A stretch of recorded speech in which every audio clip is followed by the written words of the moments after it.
Hey, have you seen my wallet? What's up? Have you seen my wallet? My wallet has lost. No, I haven't. Can you help me to find my wallet? Of course. What are the characteristics of your wallet? My wallet was made of leather. The color is dark brown. The size is about 10 centimeters by 8 centimeters. Inside was an ATM card, ID card, and a 50,000 rupiah in a cash. Please help me to find it. Okay, I'll help you. Let's find your wallet together. Sure. Thank you. Anytime.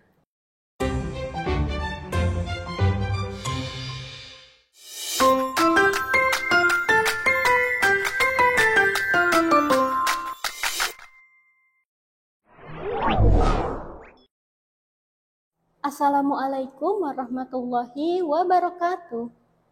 Hello everyone, how's your day? Is everything good? I hope you are all had a good day. Pada video pembelajaran kali ini, kita akan belajar bahasa Inggris bersama Miss Anissa. Teman-teman tadi ingat kan di video opening ada seorang siswa yang kehilangan dompetnya? Kasihan ya, dia panik kehilangan dompetnya. Untungnya, temannya bersedia membantu untuk mencarikan dompet yang hilang tersebut. Teman-teman juga ingat kan, tadi siswa yang kehilangan dompetnya menyebutkan ciri-ciri atau karakteristik dari dompet yang hilang? Nah, pada pembelajaran kali ini, kita akan mempelajari sebuah teks yang berhubungan dengan kejadian tersebut. Kira-kira teks apa ya? Ada yang tahu? Ya, kali ini kita akan mempelajari tentang descriptive text. Apa itu descriptive text? Yuk kita pelajari bersama-sama. Descriptive text adalah sebuah teks yang biasa kita gunakan untuk mendeskripsikan manusia, hewan, ataupun benda secara subjektif atau sesuai dengan apa yang kita lihat. Sehingga para pembaca bisa membayangkan objek yang kita dideskripsikan secara detail atau secara jelas. Selain untuk mendeskripsikan sebuah benda, manusia, ataupun hewan, descriptive text juga bisa digunakan untuk mendeskripsikan sebuah tempat. Misalkan seperti Candi Borobudur, Candi Prambanan, pantai, gunung, ataupun gedung sekolah, dan lain sebagainya. Seperti yang sudah dijelaskan di awal, tujuan dari descriptive text itu untuk mendeskripsikan secara detail objek yang dideskripsikan kepada pembaca agar mereka bisa membayangkan objeknya secara jelas dan secara detail. Lalu, di dalam descriptive text ada 3 unsur kebahasaan. Apa saja ya? Yang pertama ada adjective atau kata sifat. Misalkan beautiful atau cantik, handsome atau ganteng, diligent, rajin, dan lain sebagainya. Nah, yang kedua itu ada present tense. Dalam menulis descriptive text, tenses yang digunakan adalah present tense. Dan yang ketiga ada action verb atau kata kerja yang menunjukkan aksi. Misalkan walks, berjalan, run, berlari, twist, memutar, dan lain-lain. Descriptive text memiliki 2 struktur. Yang pertama ada identification dan yang kedua ada description. Identification dan description apa sih? Yuk kita bahas. Yang pertama ada identification, merupakan gambaran umum dari objek yang akan kita deskripsikan. Misalkan kita akan mendeskripsikan sebuah laptop.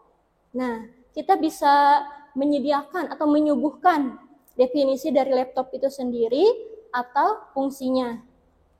Yang kedua, ada description. Nah, di dalam description, ini kita disuguhkan gambaran detail tentang laptopnya.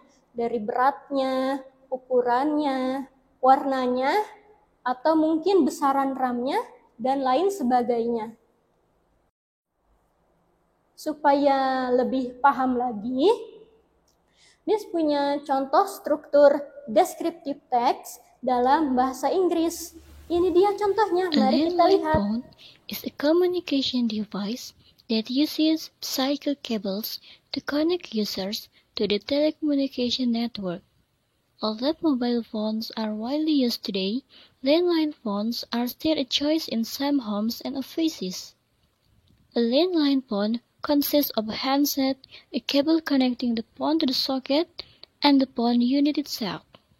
The handset is typically plastic with an ergonomic design, while the connected cable is typically black or white and long enough for installation.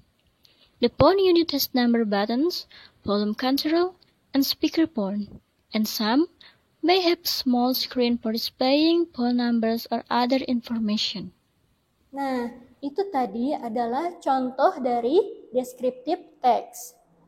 Pada descriptive text yang tadi, kita sudah tahu ya, di bagian identification dijelaskan tentang telepon kabel yang biasa digunakan di kantor-kantor ataupun di rumah. Di bagian description dijelaskan nih secara detail bahwa telepon kabel tentunya memiliki kabel, gagang telepon yang biasanya terbuat dari plastik, tombol angka, dan di beberapa telepon kabel biasanya terdapat layar kecil yang digunakan untuk memperlihatkan nomor atau informasi lainnya. Kita beralih ke teks yang kedua supaya kalian lebih paham. Mari kita lihat.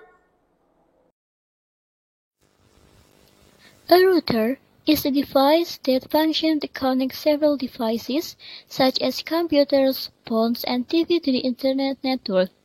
A router can use a wired or wireless or Wi-Fi connection to provide Internet access to the connected devices. Routers generally have a small box chip with several LAN or local area network ports for wired connection, as well as antennas for Wi-Fi signals. On the front, there are usually indicator lights that show the connection status, such as Internet and Wi-Fi connections. Some router models are also equipped with buttons to manage the network, including a reset button and a Wi-Fi button. Oke, di teks yang kedua, di sini dijelaskan di dalam identification bahwa menjelaskan tentang router yang berfungsi untuk menghubungkan beberapa perangkat seperti televisi, laptop, komputer, ataupun handphone ke jaringan internet. Nah, di dalam description-nya dijelaskan secara detail kalau misalkan router itu berbentuknya seperti box kecil, memiliki antena, mempunyai lampu indikator, memiliki tombol reset, dan juga memiliki tombol untuk mengatur jaringan internet. Kita lanjut lagi ya ke teks yang ketiga supaya kalian lebih paham. Mari kita lihat. A T-wrench is a tool fashioned like the letter T that is used to loosen or tighten bolts. This tool is commonly used in mechanical labor, automobile maintenance, and other applications since it provides more torque than a standard wrench. The T-handle is a tool with a horizontal grip and a vertical shaft, typically made of sturdy metal or plastic. It features a socket that fits the ball or nut being turned, and some models also have interchangeable tips for different bolt sizes. Yaps, di teks yang ketiga ini dijelaskan di dalam identification membahas tentang kunci T. Bagi kalian yang mungkin sekolah di SMK jurusan otomotif atau mungkin memiliki bengkel, pasti tidak asing lagi dong dengan kunci T. Di bagian identification dijelaskan mengapa disebut dengan kunci T, karena berbentuk seperti huruf T. Lalu di bagian description juga dijelaskan bahwa kunci T ini memiliki pegangan horizontal dan poros vertikal, serta memiliki soket yang sama dengan mur yang diputar. Oke teman-teman, jadi di pembelajaran hari ini kita belajar tentang apa? Ya, descriptive text. Mari kita ulas bersama-sama. Apa itu descriptive text? Ya, descriptive text adalah sebuah teks yang digunakan untuk mendeskripsikan manusia hewan ataupun benda secara detail agar pembaca bisa membayangkan objek tersebut secara jelas. Lalu, struktur deskriptif teks ada berapa ya? Betul sekali, struktur deskriptif teks ada 2. Yang pertama, identification, yang merupakan gambaran umum, dan yang kedua, ada description, yang merupakan gambaran detail dari objek yang akan kita deskripsikan. Lalu, unsur kebahasaannya ada berapa? Betul sekali, ada 3 unsur kebahasaan dalam deskriptif teks. Yang pertama, adjektif atau kata sifat. Yang kedua, ada present tense. Dan yang ketiga, ada action verb atau kata kerja yang menunjukkan aksi. Oke teman-teman, mungkin cukup sekian video pembelajaran hari ini bersama Miss Anissa tentang deskriptif teks. Jangan lupa dipelajari lagi, dipahami, tetap semangat belajar, dan tetap semangat berlatih. Terima kasih sudah menonton sampai akhir. Jangan lupa pencet tombol merah, subscribe, like, komen, dan share video ini. Terima kasih. Sampai jumpa. Wassalamualaikum warahmatullahi wabarakatuh. Bye-bye.